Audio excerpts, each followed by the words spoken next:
The first time Jeremiah Warren saw Ida Callahan, she was standing in the wreckage of an overturned stagecoach with a wicker cage of pigeons clutched to her chest, snow falling into her dark hair, and not a single tear on her face despite the blood running from a cut above her eyebrow. It was the autumn of 1881, the year the aspens turned gold early in the high country above Elk Fork, Montana Territory, and the first hard snow came before the leaves had finished falling. The stage from Bozeman had been making its slow climb through Wolf Creek Pass when the front axle snapped on a frozen rut, throwing the coach onto its side and sending the driver tumbling down a rocky slope with a broken collarbone for his trouble. The horses had bolted, dragging half the harness with them, and the other 3 passengers had scattered on foot toward a mining camp 2 miles back, too frightened by the howling wind to wait for help that might never come. Ida Callahan had not scattered. She had crawled out of the wreck, found her cage of pigeons had survived the fall with only a few ruffled feathers, and settled herself against a boulder to wait, because her father had always told her that panic never solved a single problem a person could not solve calmer. She was 23 years old, newly orphaned, entirely alone in a territory she had never set foot in before that week, and she was not about to let a little snow and a broken coach convince her she had made a mistake in coming west. It was Jeremiah who found her, riding down out of the timber on a big roan gelding with a rifle across his saddle and a wolfhound trotting at his heel, because he had heard the coach's driver cursing from half a mile off and had come to see what trouble the mountain had swallowed this time. He was 34, built like the country he lived in, broad through the shoulders and thick through the forearms from years of splitting wood and hauling traps and wrestling with a life that gave nothing away for free. His hair had gone past his collar because there was no barber within 20 miles who mattered to him, and a dark beard covered a jaw that had not smiled easy since the winter he lost his wife and infant son to a fever that swept through the valley 6 years before. He wore buckskin over wool, and a bear claw necklace that the Crow trader 2 Elk had given him after Jeremiah pulled the man's son from a swollen river, and he moved through the mountains the way other men moved through a room in their own house, certain of every rock and root. He reined in beside the wreck and looked down at the woman sitting in the snow with a cage of pigeons on her lap, as though it were the most natural thing in the world to be doing at that moment, and something in his chest that had been quiet a long time gave a small, unfamiliar lurch. "You hurt bad?" he asked, swinging down from the saddle. "Only my pride," Ida said, though the blood on her temple told a different story. "The driver went down the slope and has not come back. I did not think it wise to leave the birds unattended, so I stayed."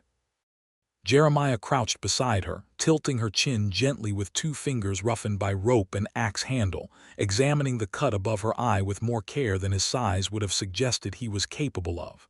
"That will want stitching," he said, "or at least a good clean bandage before it festers. Where were you headed?" "Elk Fork," she said. "I have a letter of introduction to the postmaster there. My name is Ida Callahan. Jeremiah Warren." He said it simply, no flourish, and then he looked at the cage in her lap, at the 6 pigeons inside it shuffling and cooing with more calm than any bird had a right to show after being thrown down a mountainside in a wooden box. "Those are homing pigeons. They are indeed. Never seen anybody bring pigeons into this country before." "Then you are about to see something new," Ida said, and despite the cold and the blood and the ruin of the coach around her, there was a spark of dry humor in her voice that caught him off guard, made the corner of his mouth twitch beneath the beard for the first time in longer than he cared to count. He got her up onto the roan in front of him, the cage balanced carefully between them, and rode down the slope to find the driver, a man named Otis Prout, who was sitting against a pine tree holding his shoulder and swearing at the sky. Jeremiah splinted the collarbone with strips torn from his own shirt and a length of aspen branch, then loaded Otis onto the horse behind Ida while he himself walked, leading the animal by its bridle through 3 miles of darkening timber, toward the small cluster of cabins and false-fronted buildings that called itself Elk Fork. By the time they reached the edge of town, full dark had fallen and the snow was coming harder, and Ida Callahan had decided that whatever else this wild country held in store for her, it had at least seen fit to put one steady, capable man in her path exactly when she needed him. The town doctor, a stooped, kindly man named Dr. Foss, stitched the cut above Ida's eye by lamplight while she sat very still and did not make a sound, and set Otis Prute's collarbone properly with a splint that would keep for the 6 weeks it would need to heal. When the doctor asked where the young lady intended to stay, since the town had no boarding house to speak of, and the single hotel had burned down that spring and not yet been rebuilt, it was Jeremiah who spoke up, somewhat to his own surprise. "She can winter in my cabin spare room if she has nowhere else," he said. "It is not much, but it is dry and it is warm, and I built that second room for my sister when she thought she might come out from Ohio. She never came. The room has stood empty 6 years." Ida looked at him for a long moment, weighing the offer the way she weighed most things in life, carefully and without foolish sentiment, and then she nodded. "I would be grateful, Mr. Warren. I promise I will not be a burden. I intend to start a business here, and I will pay you rent the moment I am able." "No need for rent," he said. "Just do not let those birds of yours peck holes in my roof." It was the first joke she had heard him make, and she found herself smiling despite the ache in her head and the strangeness of the whole long day. And Jeremiah Warren found himself thinking, as he watched that smile break across her tired, dirt-smudged face, that he had not seen anything so fine in a very long time. The cabin sat in a clearing 2 miles up a well-worn trail from town, log-built and chinked with mud and moss, with a stone chimney that Jeremiah had laid himself the summer after he buried his wife, needing something to do with his hands that was not grief. Inside, it was plain but sturdy, a rope bed and a good iron stove, shelves lined with jars of preserved meat and dried herbs, a rifle rack by the door, and pelts stretched and curring along one wall that gave the whole place a smell of wood smoke and tanned leather that Ida found, oddly, comforting.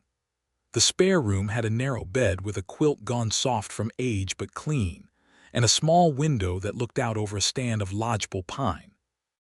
Ida set her cage of pigeons on the sill where the morning light would reach them, and that first night, exhausted past speaking, she slept 9 hours without waking, the deepest sleep she had known since her father's funeral 3 weeks before. In the morning she found Jeremiah already up, splitting kindling in the gray dawn light, his flannel shirt open at the collar despite the cold, steam rising off his skin from the effort, and she stood in the doorway a moment longer than she needed to before she called out a good morning. He looked up, an axe resting easy in his big hands, and something crossed his face that she could not name yet but would come, in time, to recognize as the particular expression of a lonely man startled by the sudden, unfamiliar pleasure of not being alone. "Sleep well?" he asked. "Better than I have in weeks," she admitted. "Mr. Warren, I owe you an explanation, since you have taken in a stranger and her birds without so much as knowing why she has come." "You do not owe me anything," he said, "but I will admit I am curious." Over a breakfast of biscuits and salt pork and strong black coffee, Ida told him her story.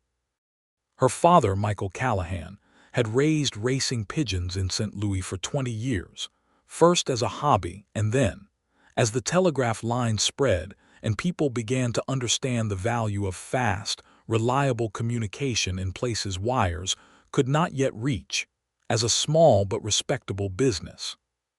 He had trained birds for newspapers to carry dispatches, for merchants to send word of shipments, and in his final years he had grown obsessed with the idea that the mining camps and remote settlements of the Western Territories, cut off from telegraph, and often served by mail that took weeks or months to arrive, might pay well for a faster way to send urgent word between isolated places and a central post. He had died of a lung ailment that spring, and Ida, with no other family left to speak of, had decided to finish what he started. She had packed the 6 best homing pigeons from her father's loft, birds bred and trained over 3 generations to find their way home across hundreds of miles, and had traveled west with a letter of introduction to the postmaster of Elk Fork, whom her father had corresponded with for 2 years about establishing exactly such a service in a territory riddled with mountain camps too remote and too poor to justify telegraph lines of their own. A pigeon-post, Jeremiah said slowly, turning the idea over, for the camps up in the high country, Deer Lick, Copper Ridge, the Blue Vein diggings. Exactly so. A miner up at Copper Ridge could write to his wife in the east, hand the letter to a rider or bring it down himself, and instead of waiting for the regular mail rider who only comes through every 2 or 3 weeks, weather willing, he could have urgent word carried down to the Elk Fork post office in a matter of hours, where it would go out with the regular mail.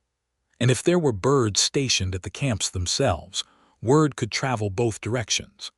A telegram cannot fly over a rockslide, Mr. Warren. A pigeon can. Jeremiah was quiet a moment, looking at her with new consideration, the practical wheels of his mind turning. He knew the camps she spoke of, knew how isolated they truly were, how many a miner had gone half-mad for months without word of a sick wife or a newborn child, how many a message about disaster or death arrived too late to matter because the only road down the mountain was snowed in for a season. "It is a fine idea," he said finally, "but it will not be easy. Those birds need to be released from the same point each time to find their way home reliable, and the camps move, and the weather up there turns on a man before he has time to button his coat.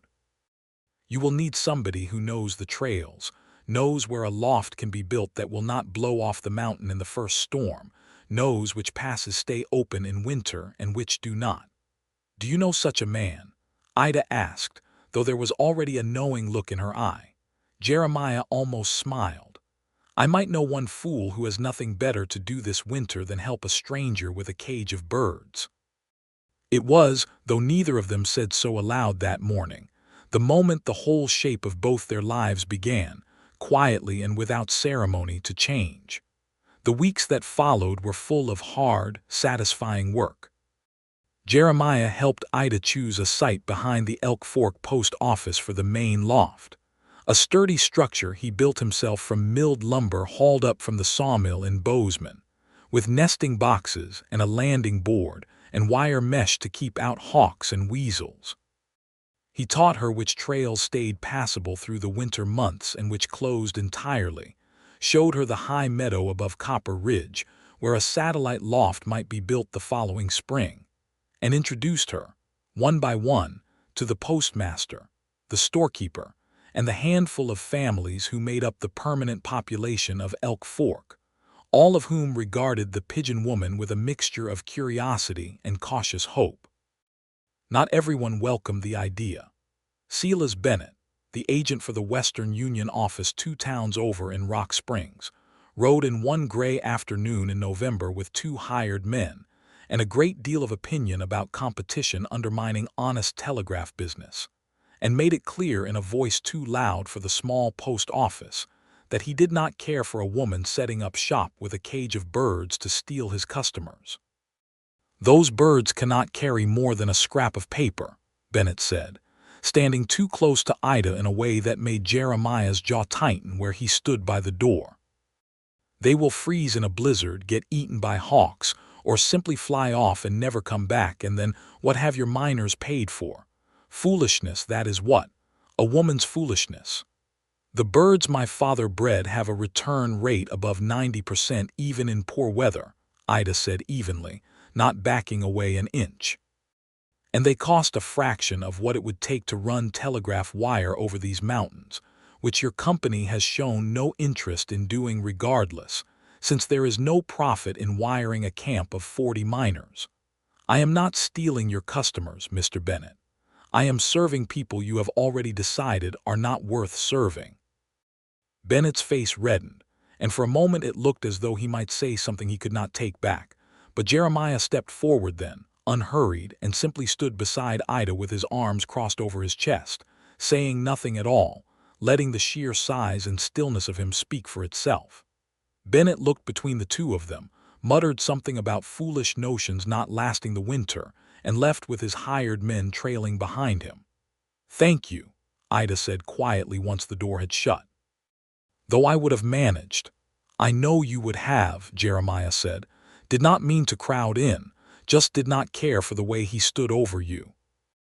Ida looked up at him, at the set of his jaw and the protective way he had positioned himself, and felt something warm settle low in her chest that she did not yet have a name for either, though she suspected, even then, that she would learn it soon enough. Through that first winter, Ida and Jeremiah fell into a rhythm that neither of them had planned, but both of them, in their separate quiet ways, came to treasure. She would rise before dawn to tend the birds, feeding them cracked corn and fresh water, checking their eyes and feathers for signs of illness the way her father had taught her. And Jeremiah would already be outside by then, breaking ice from the water barrel or checking his trap lines before the sun came up over the eastern ridge. In the evenings after supper, they would sit by the stove, Ida mending clothes or writing careful notes in the ledger she kept of every letter carried and every bird's flight time, Jeremiah working leather or cleaning his rifle, and they would talk. She told him about St. Louis, about her father's gentle stubbornness, about her mother who had died when Ida was 12, and left a hole in the house that pigeons and birdsong had somehow helped fill. He told her in pieces over many nights about his wife Sarah and their son, born too early and too small, both of them taken by fever in a single terrible week the winter of 1875, and how he had nearly walked into the mountains that spring and not come back, until two Elks people had found him half-starved in a cave above the Yellowstone country and talked him back down into something like living again. "I built that spare room for my sister," he told her one night, the fire popping softly in the stove. "But truth is, after Sarah and the boy passed, I built it because I could not stand an empty house with only one room in use. Made it feel less like a tomb, having a door I could leave open even if nobody walked through it." "And now somebody has," Ida said softly. "Now somebody has," Jeremiah agreed, and the look he gave her across the small cabin was so full of quiet, careful hope that Ida had to look away first, her heart beating strangely fast, because she was beginning to understand that what had started as gratitude toward the man who saved her from a mountain pass had become something else entirely, something she was not at all sure she was prepared for, having come west with nothing but a cage of birds and a plan to build a business, never a life. Never a love. The Pigeon-Post proved itself sooner than either of them expected. In late November, a young husband named Tom Riley up at the Copper Ridge diggings sent word down by regular mail rider that his wife had taken seriously ill back in Ohio, and he needed passage money sent to him faster than any bank draft could manage through the ordinary channels, or he feared he would not reach her in time. Ida released one of her best birds, a strong gray hen named Pearl, with a message tied to her leg requesting the town's small bank advance the funds against Riley's claim, and Pearl covered the 11 miles down to Elk Fork in under 20 minutes, arriving at the loft still strong and unruffled. The bank advanced the money that same afternoon. Riley was on a stage east within 2 days, in time, as it turned out, to be at his wife's bedside when their first child was born early but healthy. When word came back weeks later, carried in a letter that Riley sent by regular post since he had no pigeon of his own yet to send home, thanking Ida for what her birds had made possible, she read it aloud to Jeremiah by the stove, her voice thick with an emotion she had not expected to feel so strongly, and he watched her face in the lamplight, and thought that he had never in his life seen anyone look so entirely herself, so certain of the good she was doing in the world. And it struck him with the force of a physical blow that he was in love with her, plainly and completely, and had likely been so for weeks without admitting it even to his own heart. He did not say so that night. He was not a man given to hasty words, and he knew Ida had come west grieving her father, building a business from nothing, in no state to be courted even if he had known how to go about it, having not courted anyone in the better part of a decade. So he kept his silence, and instead showed his feeling the only way he knew how, through steady, patient care. He made sure the wood box by her loft was always full so her hands would not freeze checking on the birds at dawn. He rode the high trails ahead of every storm to make certain the satellite loft he had helped her build at Copper Ridge that spring was holding sound. He learned, without ever being asked, the particular way she liked her coffee and made certain there was always a pot on when she came in from the cold. By the time the aspens turned gold again the following autumn, a full year after the stagecoach wreck that had brought them together, the pigeon-post had become an accepted, even beloved fixture of life in Elk Fork and the camps beyond it.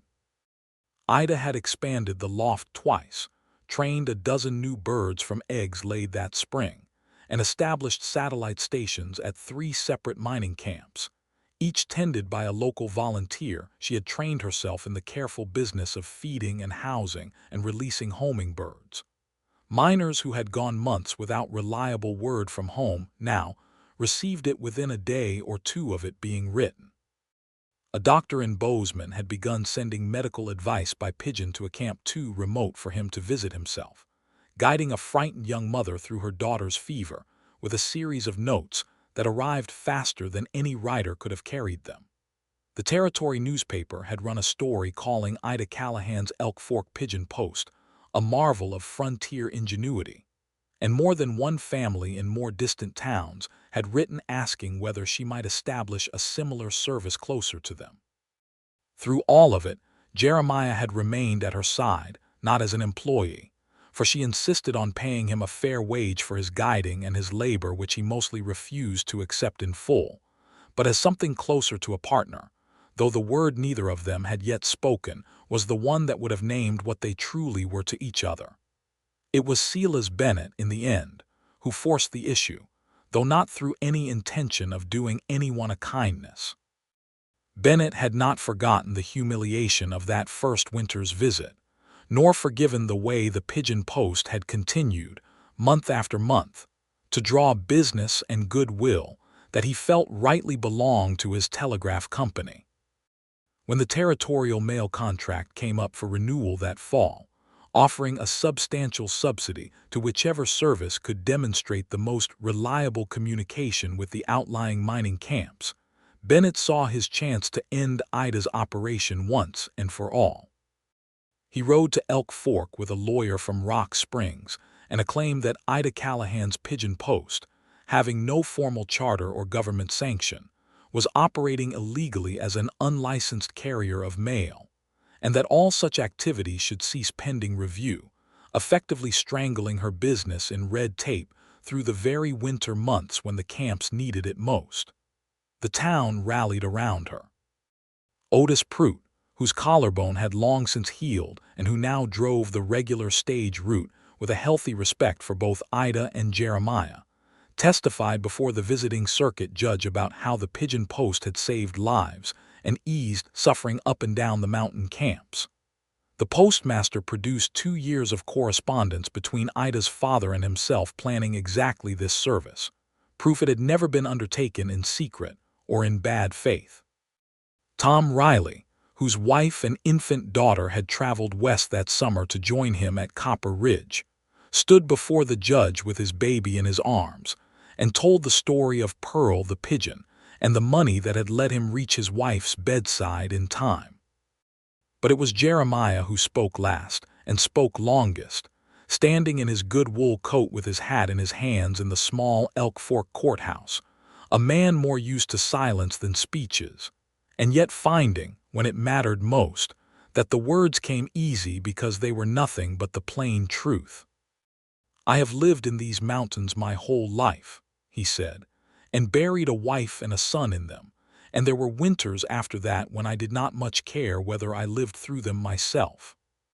Then Miss Callahan came west with a cage of birds and an idea that most men would have called foolish, and in 1 year she has done more to knit these scattered camps together, to ease the loneliness that eats at a man up there in the high country worse than any cold, than anybody in this territory, including the telegraph company that never once strung a wire past Rock Springs because there was no profit in it. Mr. Bennett did not come here today because the law demands it. He came because he cannot stand to see a woman succeed at something he decided, without ever trying, could not be done. I would ask the court to consider which of those two things this territory actually needs more. The judge, a practical man named Harmon who had seen enough frontier justice to know good sense when he heard it, ruled in Ida's favor within the hour, granting her a formal territorial charter as an authorized private mail carrier, and awarding the mountain camp subsidy to her pigeon-post outright, on the condition that she continue expanding service to camps not yet covered, a condition she accepted with a fierce, grateful joy that had her hugging the startled judge's clerk before she caught herself. Outside the courthouse in the cold, bright air of a Montana November, Ida turned to Jeremiah, her eyes bright with unshed tears of relief and gratitude, and found she could not, for once, find the words to thank him. "You did not have to say all that," she managed finally. "I meant every word of it," Jeremiah said. "Every last one. Jeremiah."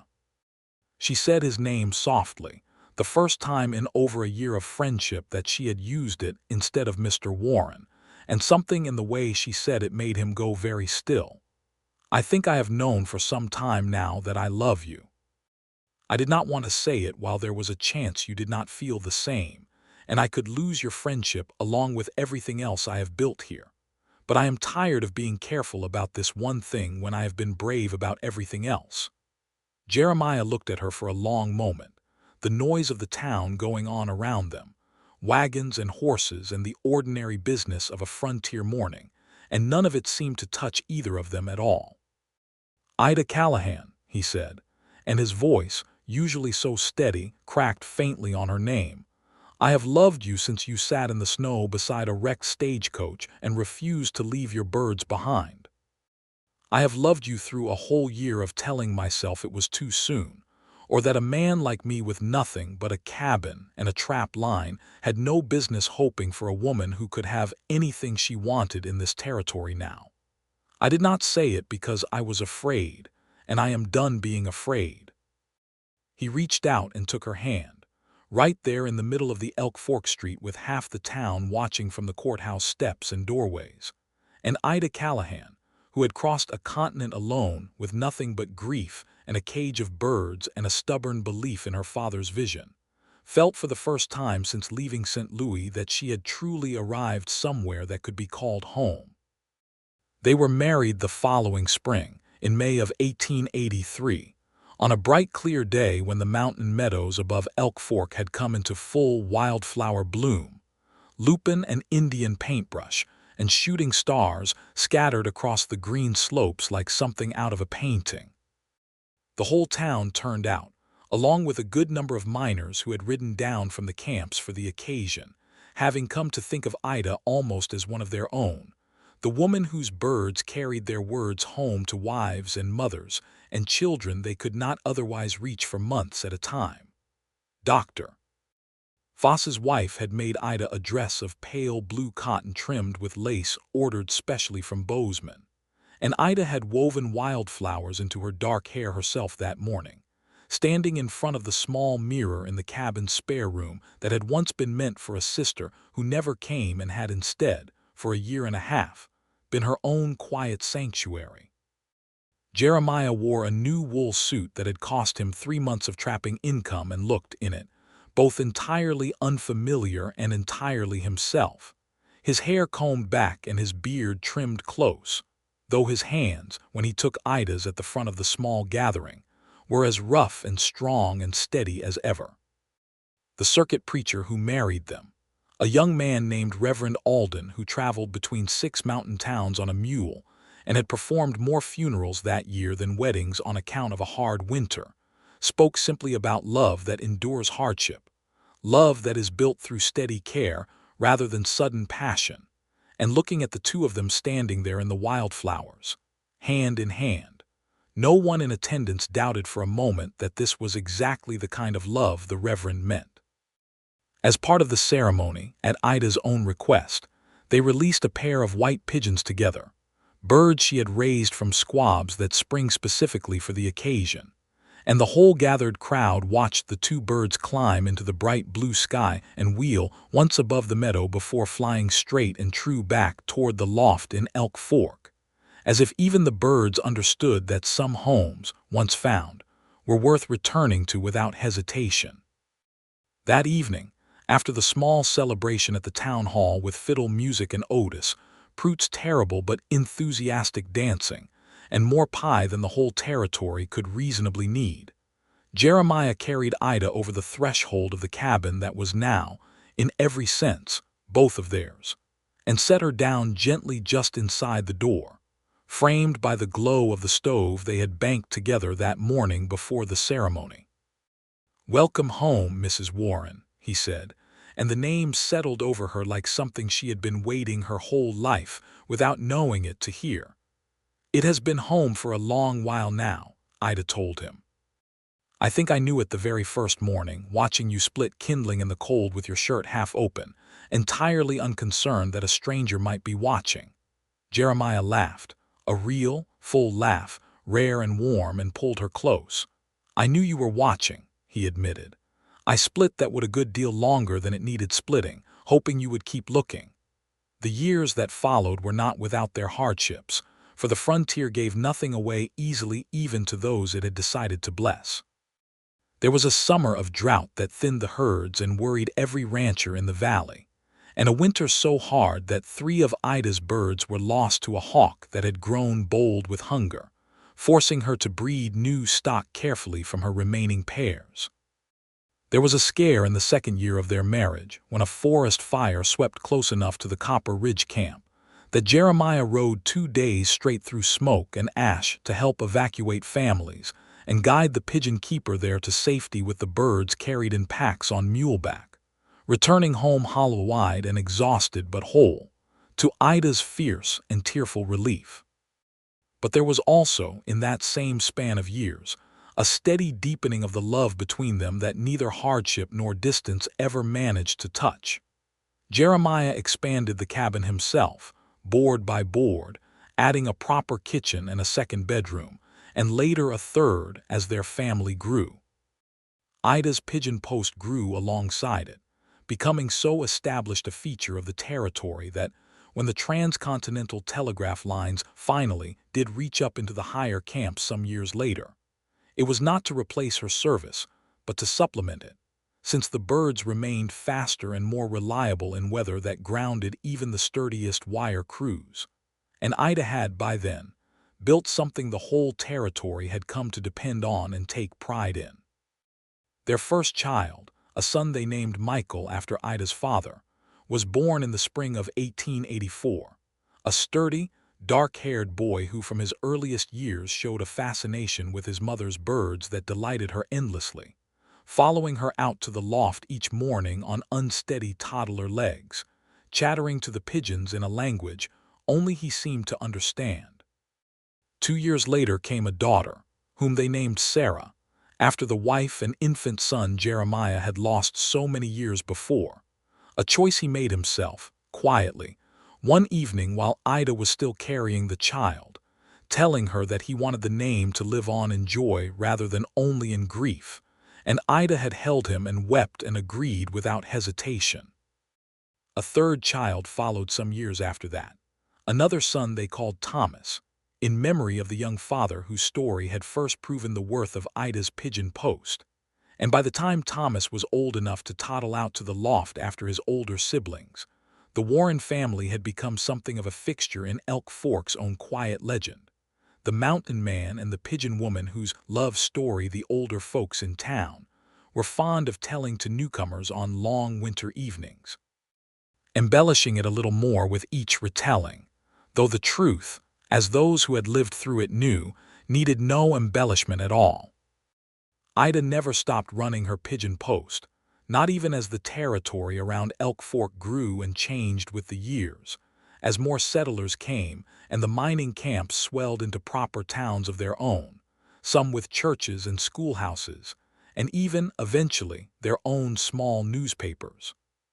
She trained her children as she had once been trained by her own father, teaching Michael and Sarah and Thomas the careful, patient work of raising and training homing birds, of reading a pigeon's health in the brightness of its eye and the sheen of its feathers, of understanding the particular responsibility that came with being trusted to carry someone's most urgent, most private words across miles of wilderness and deliver them safely home.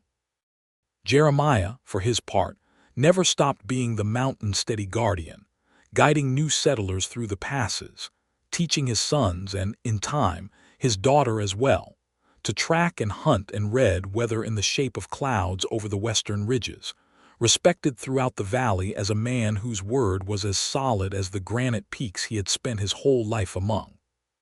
He grew a little grayer at the temples as the years passed, though his shoulders never lost their strength, and Ida found, if anything, that she loved the sight of him more with each passing season, not less, watching him teach their children the things his own hard-won solitude had taught him, watching the joy return fully to a man who had once nearly walked into the mountains and not come back, restored now by a wife and children and a life he had never quite let himself hope for.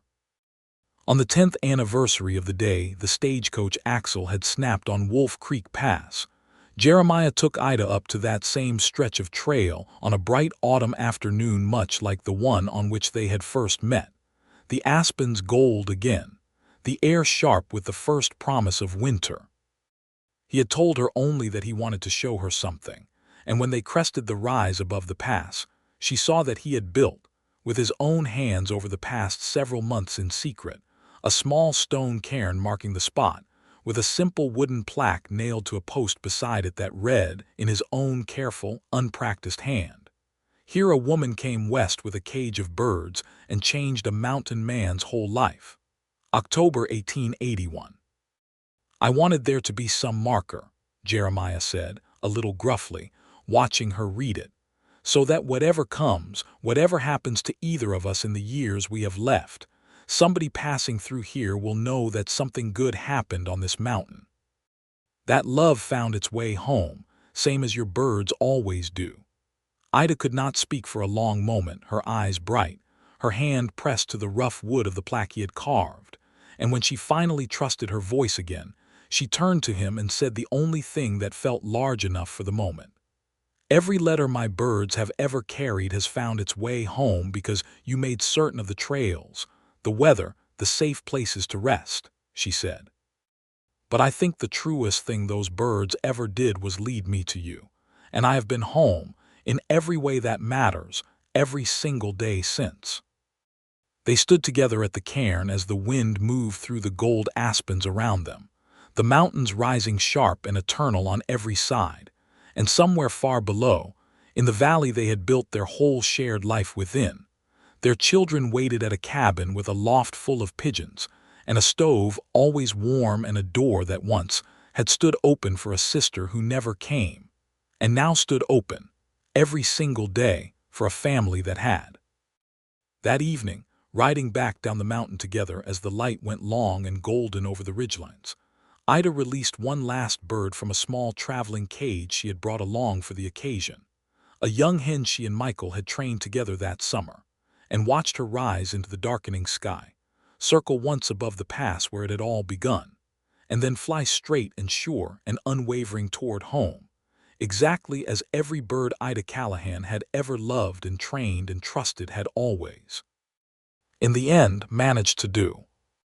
Jeremiah watched the bird go, then reached over and took his wife's hand as their horses walked easy and unhurried down the darkening trail, the mountains holding them the way they had held them from that very first snowbound day, and neither one of them said anything more, because there was nothing left that needed saying. They had built from wreckage and grief and a cage of homing pigeons, a home that would hold for the rest of their days, and beyond them, in the children who carried their names and their gifts onward into a new century neither of them could yet imagine, a home that would hold long after.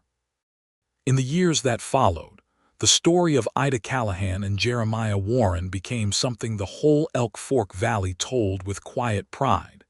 The tale of the mountain man and the pigeon woman who had turned a broken stagecoach axle into the beginning of a love that outlasted every hard winter the territory could throw against it.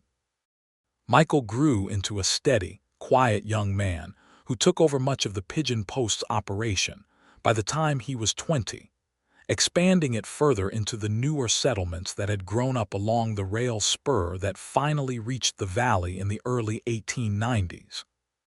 Sarah, named for the wife and child Jeremiah had lost and never forgotten, grew up with her mother's sharp practical mind and her father's deep love of the wild high country, and became, in time, one of the finest horsewomen and trackers in the territory, often riding alongside her father on his guiding trips until she was grown enough to guide travelers of her own. Thomas, the youngest, took after neither parent exactly but seemed to carry a piece of both. A boy who loved the birds as his mother did and the mountains as his father did, and who eventually became the school teacher in the growing town of Elk Fork, teaching a new generation of children to read using, among other things, the careful ledgers his mother had kept for 30 years of every letter her pigeons had ever carried home.